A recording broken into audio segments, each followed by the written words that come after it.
We focus on history, culture, religion, art, social, and philosophy of Nusantara. Here, in the presence of Nusantara, we were made to be forgotten about the goodness of ourselves. Because negativity seems to be more interesting for us. Now, I'm Sutoyo Raharto and friends, assist you, to remind you, to awaken you that we still can find the gems of Nusantara. They are the great sights of Nusantara.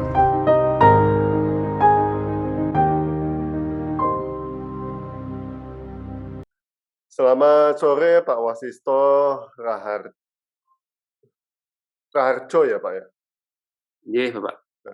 Selamat sore Pak Wasisto Raharjo Jati, seorang peneliti LIPI, seorang pelajar dan seorang fotografer nih. Ya, masih belajar. Yang pertama saya lihat itu hasil foto-fotonya loh, Pak Wasis. Oh gitu. Ya, saya malah baru menyadari kok ternyata peneliti LIPI. Ya, saya di Instagram cuma untuk mengaburkan identitas saya sebagai seorang LIPI, Pak. Oh gitu. Oke. Saya mulai pertanyaannya ya, Pak. Ya, boleh silakan, Pak. Ya. Bapak sering muncul di media membicarakan banyak hal yang berada di kisaran kalangan elit, ya Pak. Nah, kalau kita ke pelosok negeri, seringnya orang pedalaman masih belum tahu apa yang terjadi di ibu kota, atau mereka tidak tahu malahan. Ya. Bahkan mereka masih berpikir bahwa presiden sekarang itu adalah Pak Harto. Nah, apakah sebenarnya apa yang terjadi di kalangan elit itu penting untuk rakyat di pedalaman, Pak? Silakan. Ya, baik. Ya, makasih Pak Sutoyo atas pertanyaannya. Saya pikir kan yang kita lihat itu kalau masyarakat awam itu kan tidak terlalu tahu teknis proses politik dan pemerintahan Bapak. Apa yang mereka ketahui adalah bagaimana mereka bisa mendapatkan nasi hari ini, bagaimana mereka bisa menjual barangnya hari ini, dan lain sebagainya. Artinya, mereka tidak terlalu peduli dengan masalah yang ada di level elit. Nah, saya pikir kalau kita bandingkan dengan presiden-presiden sebelumnya, tentu yang membuat rakyat dan elit ini bisa tercambung adalah bagaimana proses distribusi kebijakan itu berjalan dengan baik. Nah, tadi yang Bapak singgung tentang Pak Harto, kenapa masih bisa diingat? Ya, karena itu dicontohkan dengan kebijakan beliau saat itu yang kira-kira berpihak pada orang kecil, katakanlah.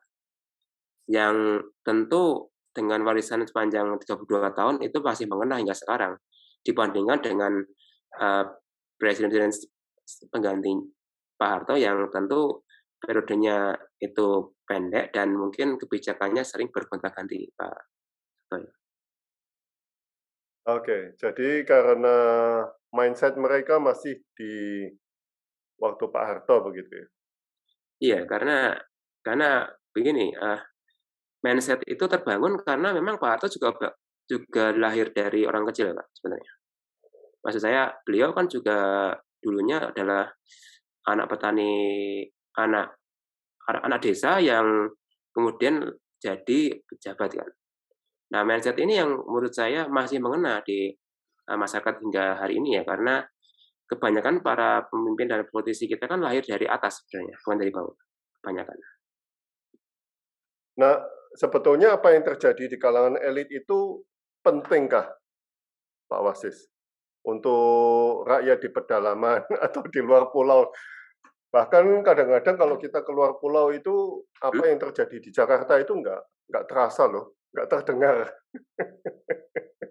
Eh, kalau yang saya lihat dan saya pernah rasakan ya ketika dulu ke lapangan di perbatasan atau di luar Jawa, mereka pada umumnya tidak tahu dengan proses yang ada di Jakarta, Pak Sutoyo dan teman-teman ya.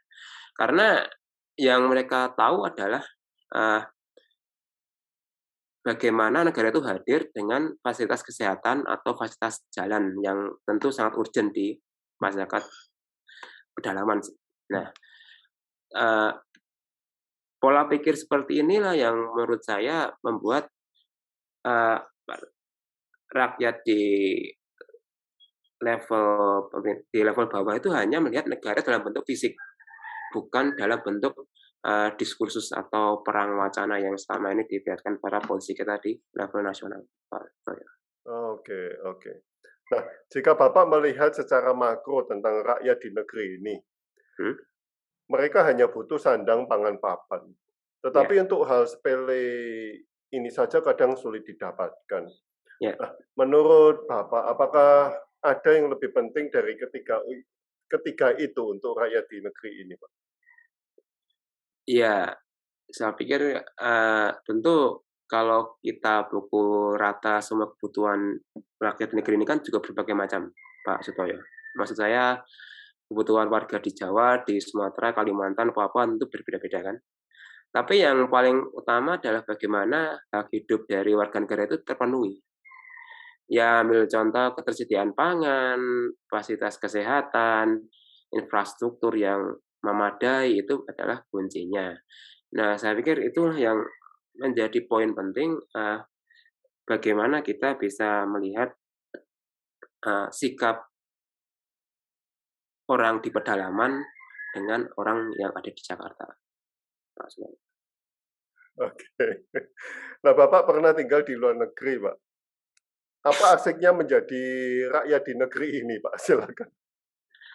Ah, tentu kalau kita pernah di luar negeri adalah kita merasakan yang namanya hidup dalam suasana keteraturan. Hmm. Maksud saya, di luar negeri tentu semua fasilitas umum atau mungkin perilaku elit atau dan lain sebagainya sudah mapan, sudah teratur sehingga kita hanya sekedar, melaksanakan dan mematuhi peraturan yang ada di negara itu.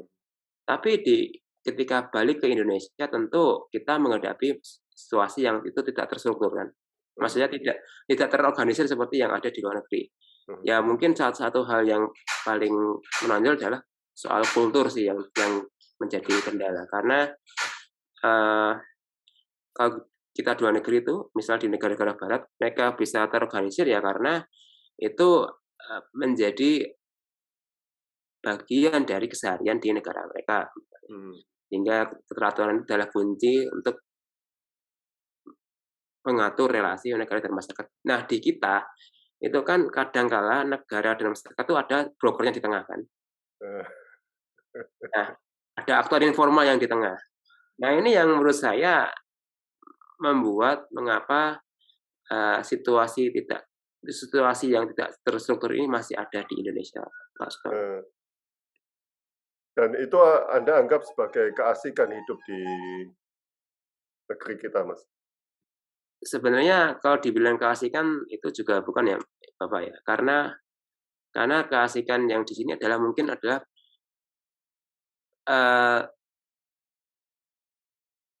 perasaan kita sebagai yang sudah bertumpah darah di sini, Pak Sutoyo. Sehingga mau kemanapun kita pergi, tentu akan balik ke Indonesia pada akhirnya.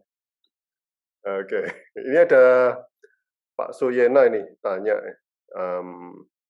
ini mestinya beliau salah satu penonton setia di media dan berita. Mohon dijelaskan apakah benar hak atau suara politik rakyat sering atau selalu dimanipulasi oleh kaum elit? Monggo, silakan. Iya, baik. Terima kasih pertanyaannya, Pak sama ini Pak Suyena. suara atau hak politik yang dimanipulasi. Tentu kita harus kembali pada akarnya sebenarnya. Karena demokrasi kita itu adalah demokrasi yang berbiaya tinggi, yang mana menuntut politik transaksional, sehingga yang putus. Yang namanya apa, Pak? Putus tadi. baik. Karena demokrasi kita itu demokrasi yang berbiaya tinggi, di mana logika transaksional itu menjadi yang utama. Makanya tidak salah kemudian suara hak pilih itu menjadi komoditas politik, Pak Sutoyo dan Pak Suyena. Sehingga kata-kata manipulasi ini sebenarnya juga berakar dari kita sendiri. Kenapa kita juga terpengaruh politik uang? Gitu.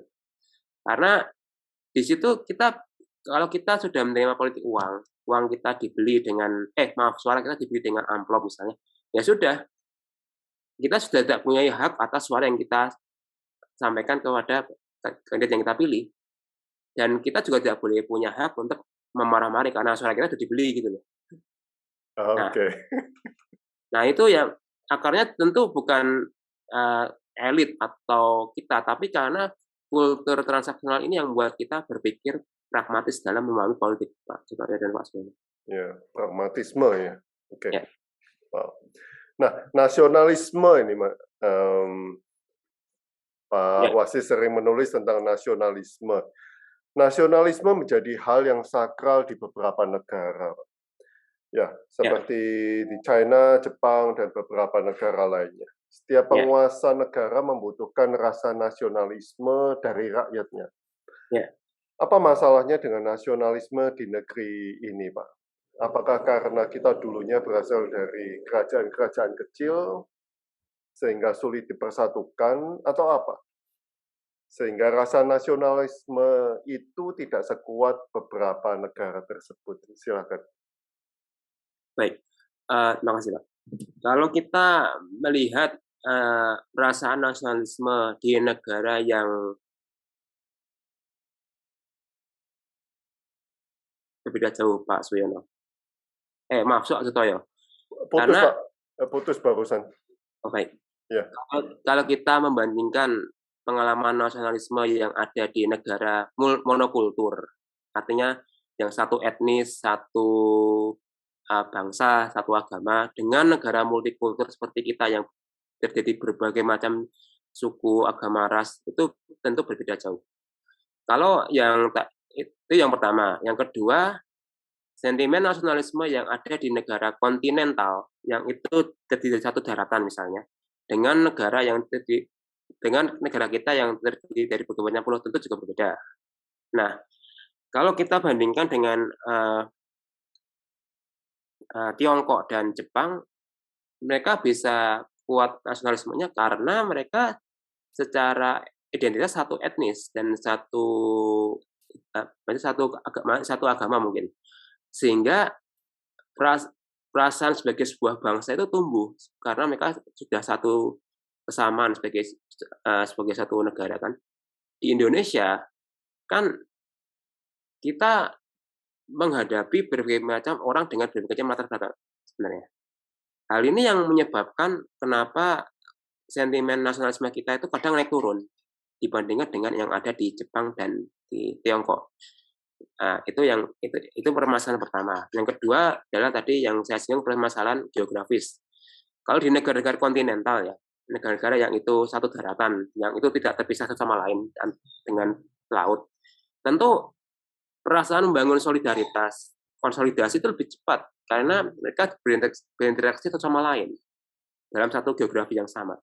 Nah, di Indonesia kita kan belum tentu bisa berinteraksi dengan orang Sumatera misalnya, dengan orang Kalimantan karena terhalang dengan laut kan.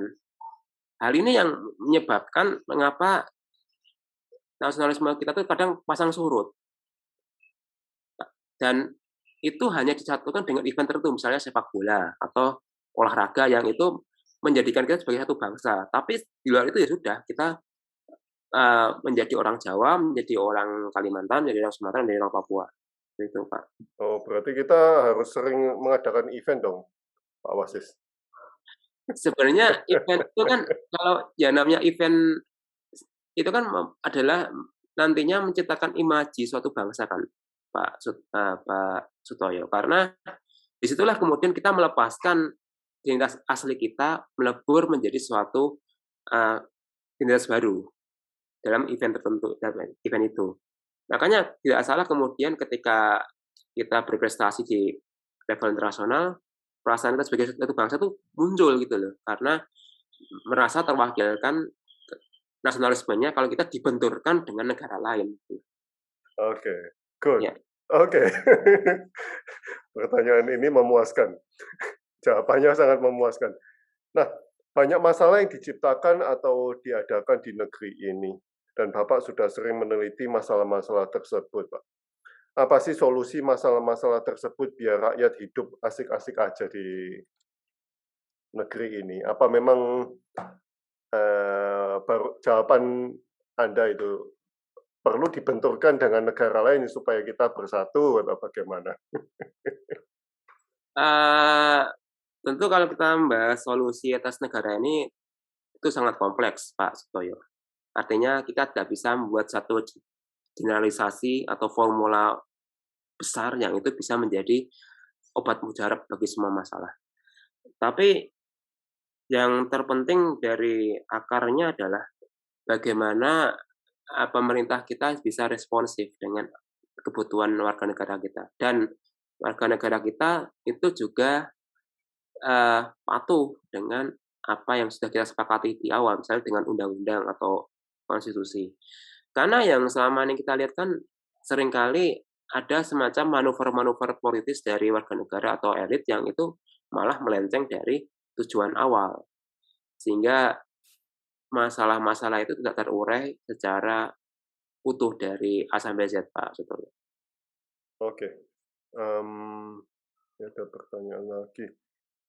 Pak Suyena, zaman Soekarno, Soeharto nasionalisme berorientasi kepada individu pemimpin. Ya. Kalau sekarang Indonesia kehilangan tokoh pemersatu. Apakah benar ini, Pak? Baik. Nasionalisme dikaitkan dengan figur itu memang pada akhirnya menciptakan kultus personal terhadap suatu pemimpin. Nah, biasanya yang demikian karena pemimpin itu populis, Pak Sutoyo. Maksud saya bisa merangkul ke semua kalangan, bisa diterima semua kalangan, dan ketika beliau itu bertindak, berbicara atau berperilaku diterima semua kalangan, diterima semua pihak tanpa ada protes. Di Indonesia karisma yang sedemikian kan itu belum ada lagi, Pak Sutoyo dan kawan-kawan. Karena yang dilakukan oleh Bung Karno dan Pak Harto itu adalah mereka melakukan itu dalam jangka panjang kan. Maksud saya kalau kita lihat dari jangka pemerintahan Pak Karno itu dari 45 sampai 65 katakanlah. Pak Harto 67 sampai 98. Artinya dalam rentang waktu itu kan beliau berdua bisa membuat pengkultusan personal lewat sentimen nasionalisme. Nah, di kita kan legasi seperti itu kan tidaklah mudah karena satu karisma dan juga ketokohan yang itu belum tentu sama dengan kedua nama di atas. Dan makanya kemudian tidak salah sekarang ini warisan-warisan yang sifatnya politis itu lebih banyak dilakukan lewat jalur infrastruktur, Pak Sutoyo. Yang kemudian bisa dikenang, bisa dirawat, dan orang tuh bisa tahu bahwa ini warisannya dari rezim A atau B atau C. Oke, Pak Wasis, nggak tahu apakah pandangan saya ini benar atau melenceng atau salah, tetapi apa yang saya lihat kalau di negara Asia ya, kebanyakan mereka lebih ke nasionalisme tokoh, Pak. Apakah benar ya? Seperti China, ya, pasti pakai tokoh-tokoh tersebut. Kalau Thailand, tokoh tersebut yang bisa menenangkan negaranya. Jepang juga begitu, ada tokoh kaisar. Nah, apakah orang Asia memang lebih suka ke dalam pengkultusan tokoh itu, Pak, dibanding pengkultusan sistem atau undang-undang atau apapun, Pak? Baik. Eh, Sebenarnya pengkultusan tokoh itu kan karena beliau-beliau itu kan berjasa menyatukan Ya. semua bangsa kan. Mhm. Ambil contoh kalau misalnya Jepang di bawah Kaisar Meiji itu kan mempersatukan Jepang yang dulu terpecah di antara para shogun sehingga diberikan ke tangan kaisar misalnya. Kalau di Tiongkok misalnya ambil contoh Kaisar Sun Yat-sen lah, tokoh modernis Ya. Tiongkok itu dianggap pemersatu karena beliau dianggap meruntuhkan sistem lama dan berganti sistem baru kan. Atau mungkin di India misalnya Nehru misalnya yang katakanlah itu berhasil memimpin India dari penjajahan Inggris. Kalau di Thailand adalah mungkin Raja Bhumibol. ya Bhumibol yang Iya. tentu dianggap sebagai pemimpin yang pengkultusan itu kan menunjukkan bahwa ada jasa yang besar di balik itu semua sehingga kemudian identitas bangsa itu melekat pada pemimpin. Ya itu kalau katanya Louis XIV itu kan negara adalah aku kan, negara adalah saya kan. Nah, sentimen seperti itu dikaitkan dengan itu tadi orang itu mengasosiasikan negara itu dengan pemimpin itu saat itu. Nah, di Indonesia kan setelah era founding fathers kan yang seperti itu kan lenyap, Pak. Bukan lenyap sih, menurun kualitasnya kan karena kita tidak lagi